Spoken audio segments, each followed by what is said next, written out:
Salam sejahtera, terima kasih kerana bersama dengan saya di Nazilin Unity Channel. Isu penyasaran diesel dijangka tidak jejas peluang menang calon Pakatan Harapan dalam pilihan raya kecil PRK Sungai Bakap. Ramai kata silap-silap hari bulan PH akan kalah dalam pilihan raya kecil PRK Sungai Bakap.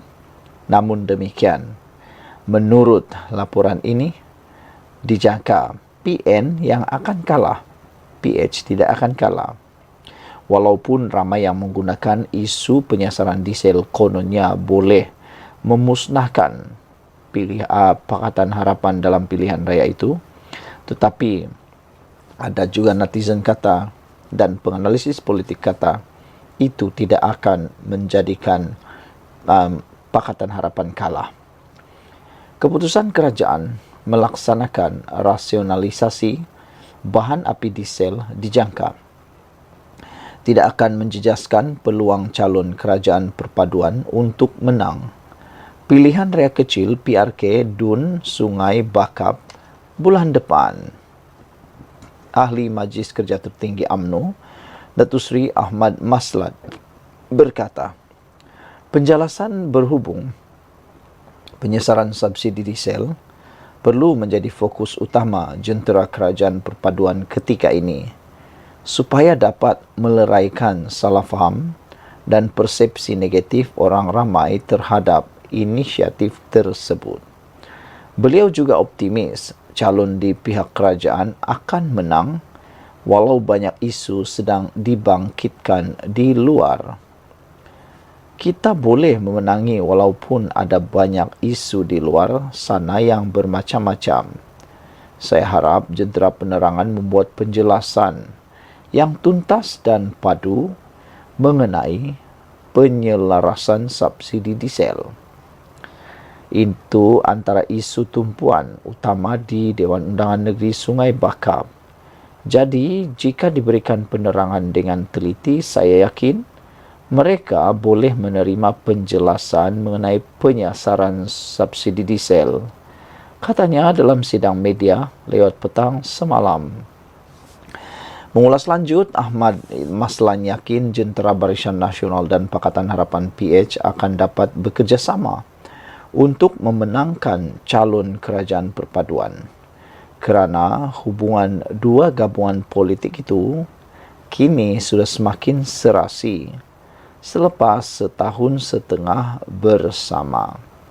Beliau berharap jentera UMNO akan digerakkan selepas 2 kali mesyuarat berlangsung dan mereka akan diketuai pengerusi UMNO Pulau Pinang, Datuk Musa Sheikh Fazir. Saudara-saudara sekalian, dengan penjelasan daripada pemimpin UMNO ini, iaitu Ahmad Maslan, maka peluang untuk Perikatan Nasional makin kecil untuk menang di PRK Sungai Bakap. Dijangkakan isu penyasaran diesel tidak akan menjejaskan peluang menang calon Pakatan Harapan. Selain daripada itu, saya sudah menonton ceramah ataupun pengenalan diri, sesi memperkenalkan diri oleh calon Sungai Bakap ini baru-baru ini, dan saya dapati beliau mempunyai aura dan beliau merupakan pemimpin tempatan di Sungai Bakap juga. Pastilah itu memberikan kelebihan besar kepada beliau. Jumpa lagi. Bye-bye. Salam sejahtera, terima kasih kerana bersama dengan saya di Nazilin Unity Channel. Berita gembira, kejutan besar untuk semula rakyat Malaysia. Hari ini disahkan, Anwar dan Muhyiddin akhirnya berdamai. Saudara, inilah berita yang kita tunggu-tunggu. 2 individu besar untuk Malaysia, iaitu Muhyiddin dan Anwar Ibrahim, akhirnya berdamai untuk kes dan pertikaian peribadi. Ini satu berita yang baik. Bayangkan kalau semua pemimpin yang ada di Malaysia ini sanggup berdamai. Berapa hebatnya negara kita, berapa majunya negara kita kalau mereka bersama sejiwa dan sehati membangunkan Malaysia. Anwar Ibrahim dan Muhyiddin telah pun berdamai, setuju henti pertikaian peribadi. Perdana Menteri Datuk Seri Anwar Ibrahim dan bekas Perdana Menteri Tan Sri Muhyiddin Ahmad Yassin hari ini mengambil keputusan menghentikan pertikaian peribadi antara mereka sekaligus menghentikan prosiding kes di mahkamah. Dalam satu kenyataan bersama, keputusan itu disepakati antara Muhyiddin dan Anwar setelah mempertimbangkan kesan saman fitnah kepada umum serta mengambil kira saranan Hakim Mahkamah Tinggi dan keadaan semasa negara yang perlu diutamakan. Datuk Seri Anwar Ibrahim dan Tan Sri Muhyiddin Yassin bersetuju dan mengambil keputusan untuk memberhentikan pertikaian peribadi mereka dan prosiding Mahkamah Tinggi Kuala Lumpur. Anwar dan Muhyiddin merakamkan penghargaan kepada Hakim Mahkamah Tinggi dan pegawai-pegawai mahkamah yang terlibat, kata kenyataan bersama dimuat naik di Facebook ahli Parlimen Pagoh itu. Kenyataan itu juga menyebut mereka berdua berharap keputusan ini dapat diterima dan dihormati oleh semua pihak. Dua pemimpin itu turut bersetuju untuk tidak mengeluarkan sebarang kenyataan susulan terkait perkara itu.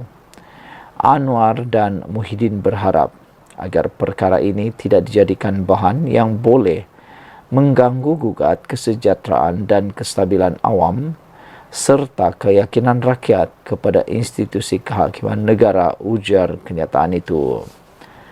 Pertikaian peribadi antara mereka dipercaya berkait dakwaan dibuat oleh Muhyiddin yang juga pengerusi PN bahawa Anwar menerima bayaran 15 juta ringgit Malaysia ketika menyandang jawatan penasihat ekonomi Selangor. Selain itu, ia juga membabitkan saman fitnah dikemukakan Muhyiddin terhadap Anwar berhubung isu pelupusan hutang peneroka Lembaga Kemajuan Tanah Persekutuan berjumlah 8.3 bilion.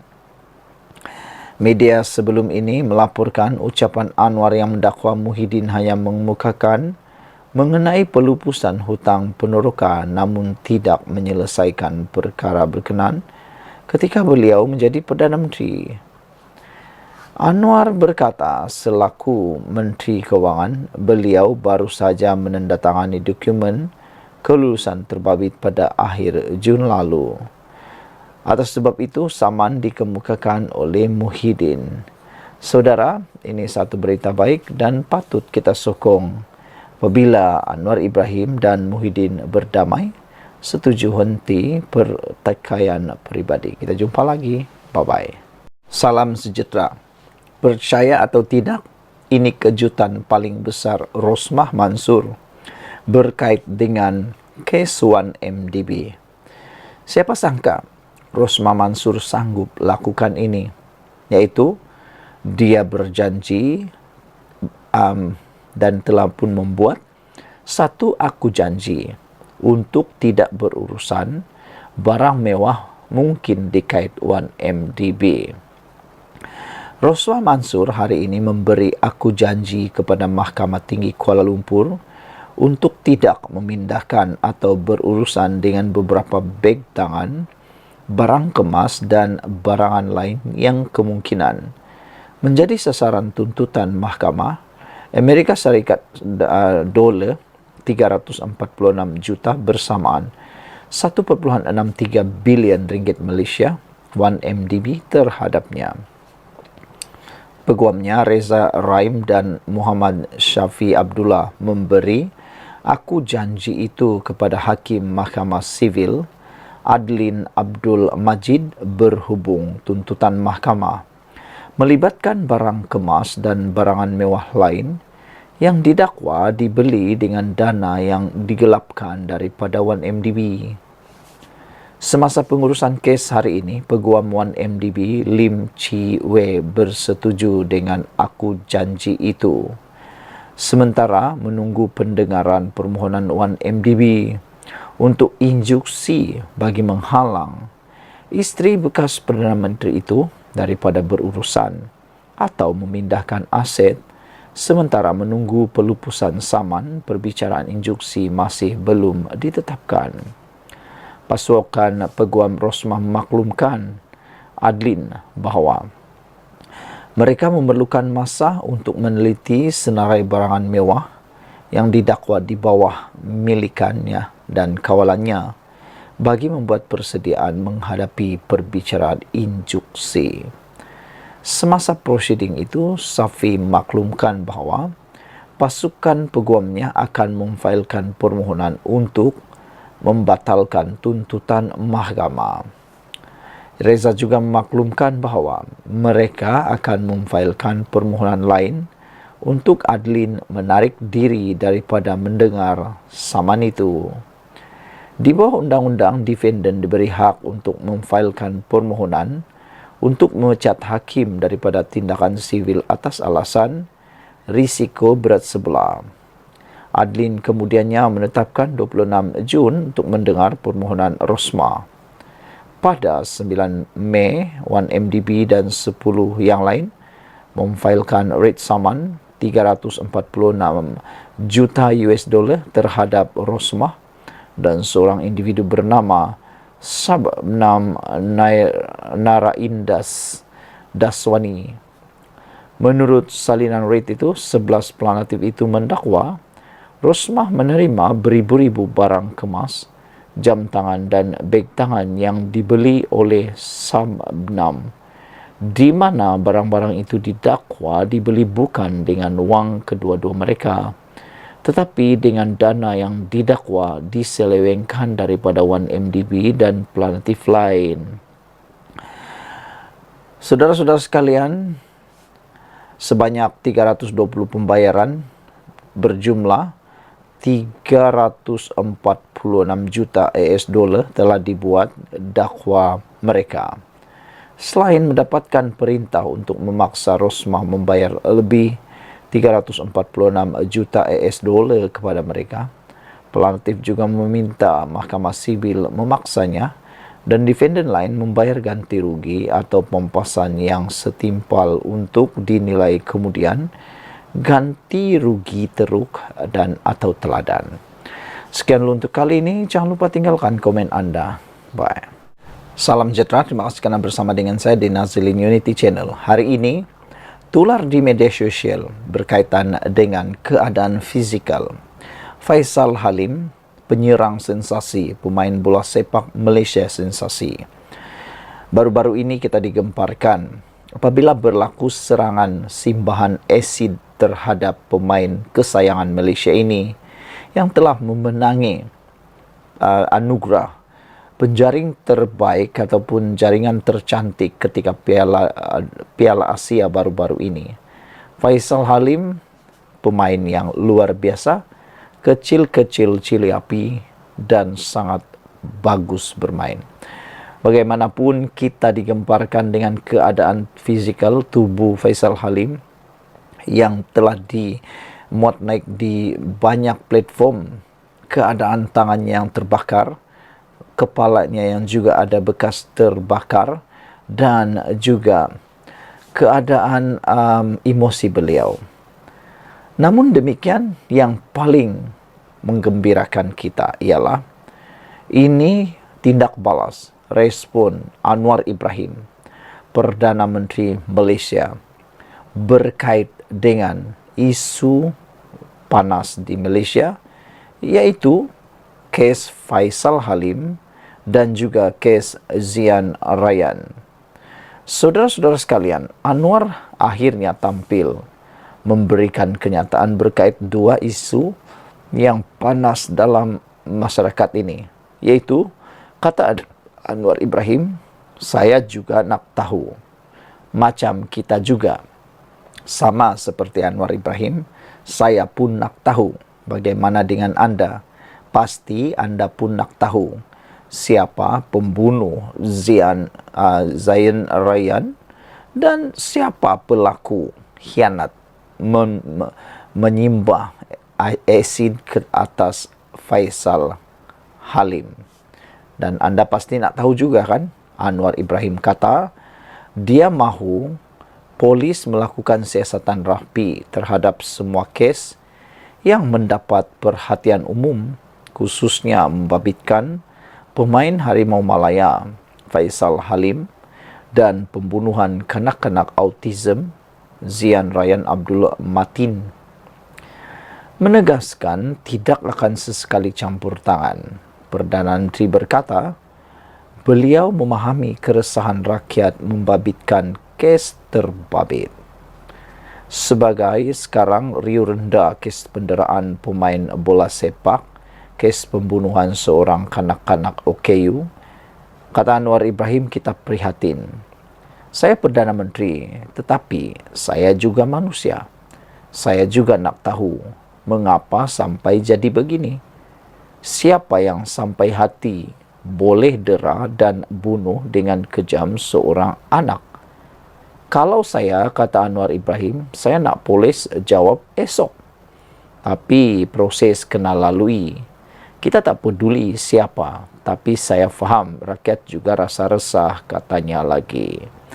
Anwar Ibrahim berkata demikian ketika menyampaikan ucap tamah pada Himpunan Aspirasi Madani, rakan pembimbing perkhidmatan awam di sini hari ini.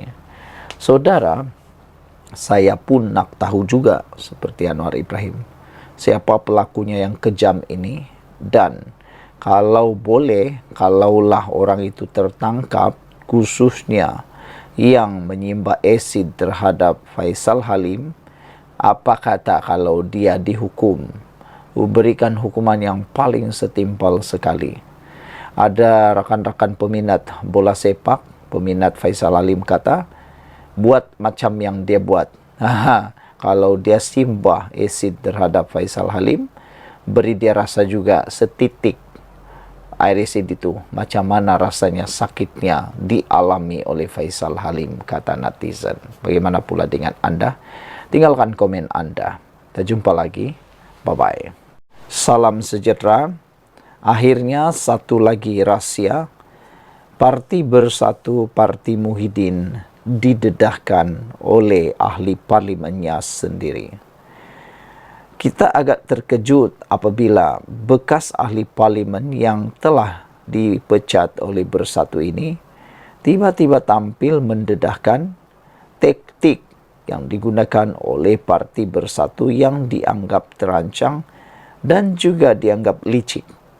Ada orang kata politik ini memang penuh dengan kelicikan. Paling membuatkan netizen agak kesal ialah apabila politik dianggap sebagai dinamik. Politik itu dianggap sebagai dinamik. Maknanya kemarin dia boleh musuh, hari ini boleh berkawan. Hari ini satu lagi taktik strategi yang digunakan oleh Parti Bersatu secara diam-diam telah didedahkan oleh seorang bekas ahli parlimen yang dipecat oleh Parti Bersatu, yaitu ahli parlimen Bukit Gantang. Beliau berkata, Bersatu menggunakan taktik pemecatan terancang. Walau bagaimanapun, kata ahli parlimen Bukit Gantang itu, beliau masih kekal sebagai ahli parlimen Bukit Gantang. Syed Abu Hussein Hafiz Syed Abu Faisal menegaskan dia masih ahli parlimen Bukit Gantang dan menyifatkan tindakan Bersatu menggugurkan keahliannya sebagai pemecatan terancang. Ini selepas semalam dia menerima notis dari Setiausaha Agung Bersatu Hamzah Zainuddin yang memaklumkan bahawa namanya telah dikeluarkan daripada sistem keahlian parti tersebut.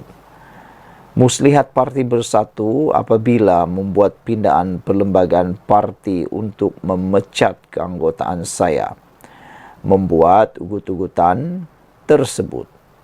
Seperti yang dilakukan oleh pemimpin kanan, serta siri keputusan-keputusan Majlis Pimpinan Tertinggi yang mencari ikhtiar menggugurkan keanggotaan saya merupakan satu tindakan yang bersifat pemecatan terancang, katanya. Apabila Parti Bersatu menghantar notis rasmi bahawa mereka telah mengeluarkan nama saya dari Senarai Keahlian Bersatu, ini bermakna mereka telah mengambil tindakan untuk memecat saya.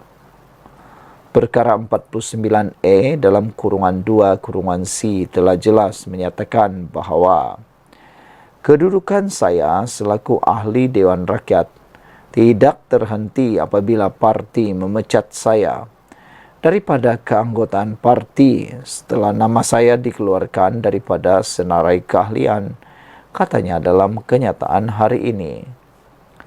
Istilah pemecatan terancang biasanya digunakan untuk merujuk situasi apabila majikan sengaja menyusahkan atau menganiaya pekerja sehingga memaksa pekerja berhenti kerja. Mengulas lanjut, Syed Abu Husin berkata, pindaan perlembagaan parti yang sengaja dibuat untuk memecat keahliannya itu mempunyai unsur berniat jahat serta tidak selari dengan perlembagaan persekutuan. Keabsahan pindaan perlembagaan bersatu bersabit kedudukan ahli Dewan Rakyat adalah tertakluk kepada perlembagaan persekutuan sebagai undang-undang tertinggi negara, kata beliau, dan bukan sebaliknya. Dengan itu, pindaan perlembagaan bersatu itu tidak memberi seberang kesan kepada kedudukan saya sebagai ahli Dewan Rakyat, kata beliau lagi. Bersatu telah pun menyerahkan notis keahlian terhenti secara serta-merta kepada 6 wakil rakyat yang mengisytiharkan sokongan kepada Perdana Menteri Anwar Ibrahim. Sekian untuk kali ini. Jangan lupa tinggalkan komen anda untuk isu kali ini. Paling penting sekali anda memberikan komen yang paling jitu. Kita jumpa lagi. Bye-bye.